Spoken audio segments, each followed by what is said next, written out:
Thank you, Colin. A married woman received some bad news. What? A married woman received some bad news. Her husband had been hurt in a vehicle accident and was brain dead. The doctor told her that there is still some good news. Our surgeons have just perfected their brain transplant technique, and it's fortunate because there are 3 brains in the brain bank. Apparently a large explosion had killed a firefighter, an officer and a fire chief. Having insurance, she requested the cost of each of the brains. The firefighter's brain was $10,000. The officer's brain was $50,000. And the chief's brain was $1 million. Curious, she asked, how come the chief's brain is so expensive? Oh, it's never been used.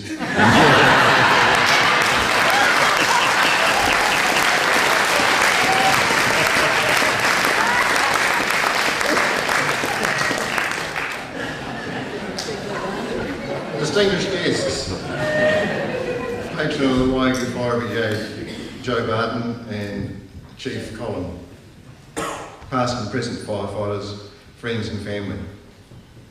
Thanks for all attending to make this night special for me. I'm honoured and privileged. As this is an occasion to celebrate and acknowledge my service as a fireman in the Waiuku Fire Brigade for 50 years, I'd like to share some of my time and memories with you all. The Waiuku Volunteer Fire Brigade was established, it has been established for 87 years. I was the 91st member to join, and since then another 80 members have joined and 52 resigned. My interest in the Fire Brigade started when I was in the Scouts. And the Scouts and Guide led the Rio Fire Engine down the Queen Street in the Christmas parade in 1952.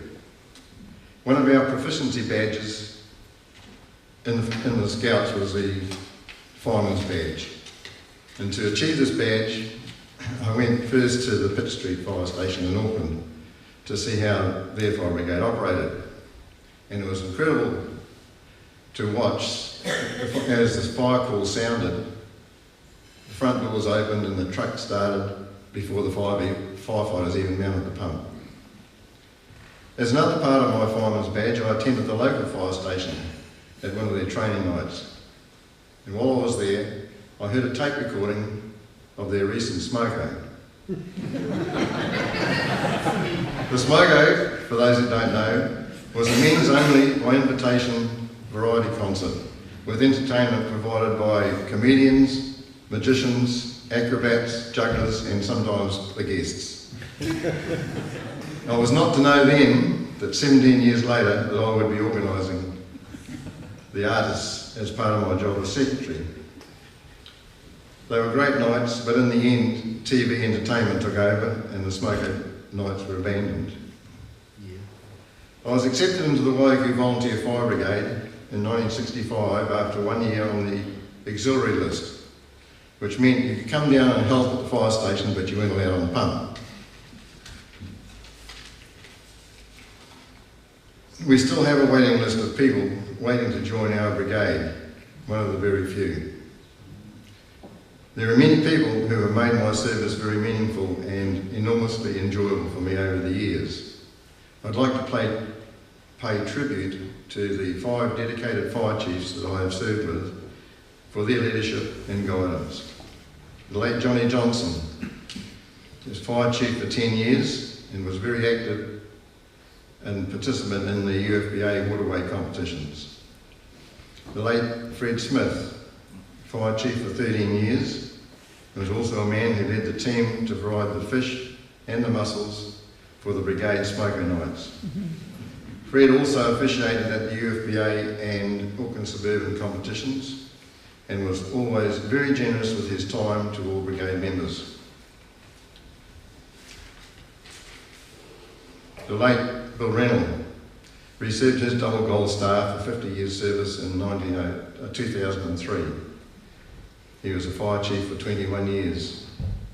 Bill is remembered as the longest serving member fireman in our brigade, 61 years.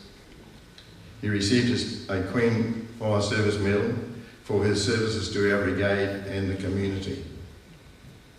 Kevin Drummond. In his younger days was a very active competitor in our brigade in the UFBA competitions. Kev led our brigade for 18 years as a fire chief, and after receiving his double gold star for 50 years of service, has now hung up his boots to see the world. Now to Colin. Colin was also an active competitor in the UFBA competitions and secretary for 6 years.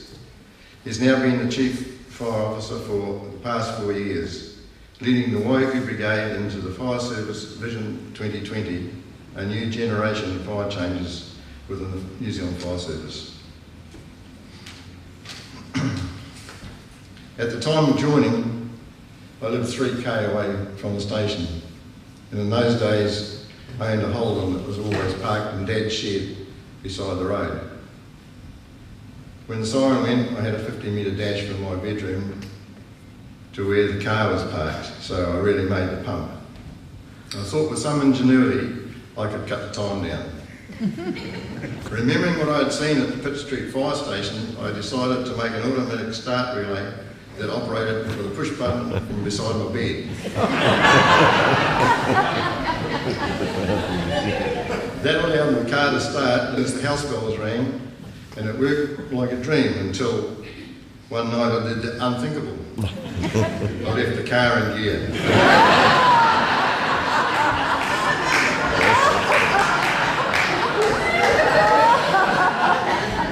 Dad had just finished building the pulpit for the Presbyterian church, and on executing the start relay, the car ran into the pulpit, damaging it.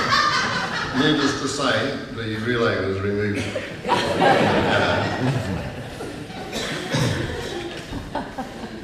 The enthusiasm in our brigade, of our brigade members is very strong, and I'd like to mention a few.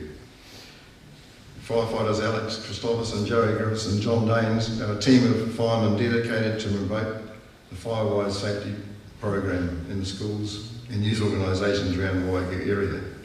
And Joey also volunteers to assist the Waiuku St John Ambulance call-outs in the evenings. That's dedication. Jeff McLean is the leading force in the restoration of the 1953 Bedford fire truck, with unswerving help from John Churchill and other brigade members. We had a great discussion amongst the brigade members as what we would do with the Bedford when it was completed. It was decided with complete agreement that we would use it for false alarms.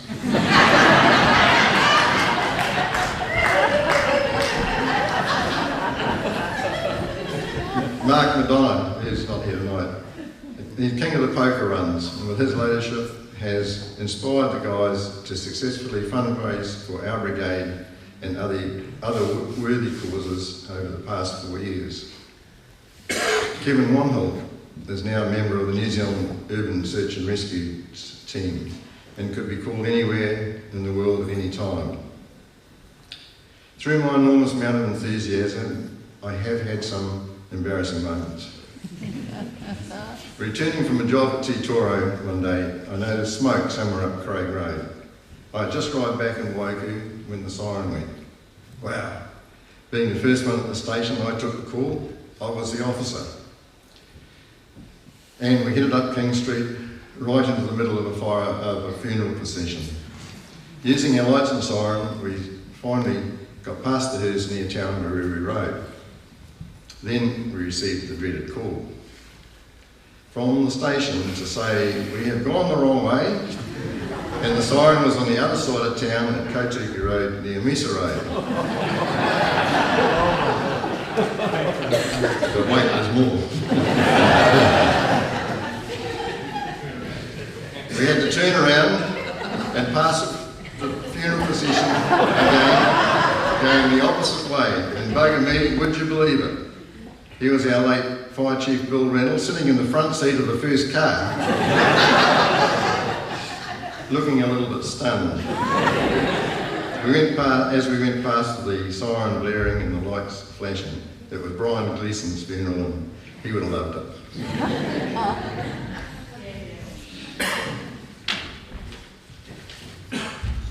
There has been some conjecture about the case of the missing Waiuku fire engine in 1989.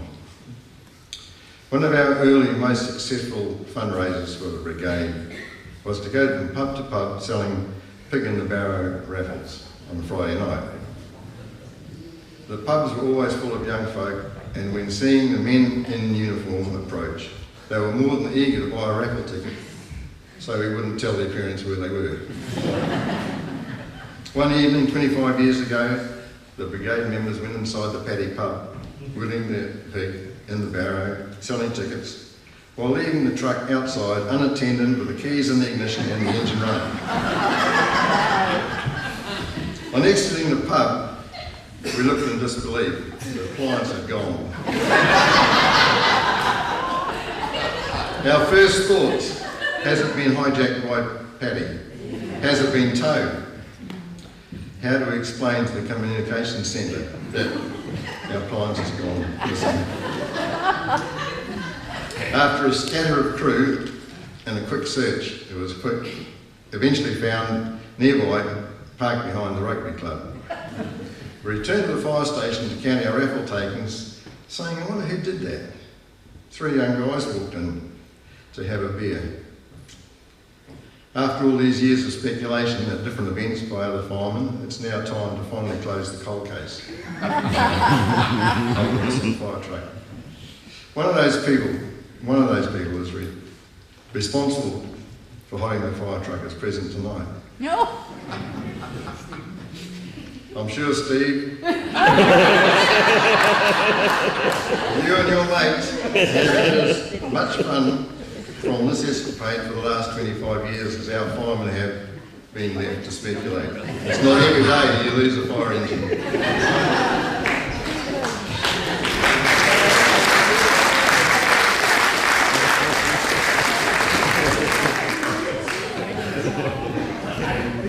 Phil and I would like to thank the following people for their presentations this evening.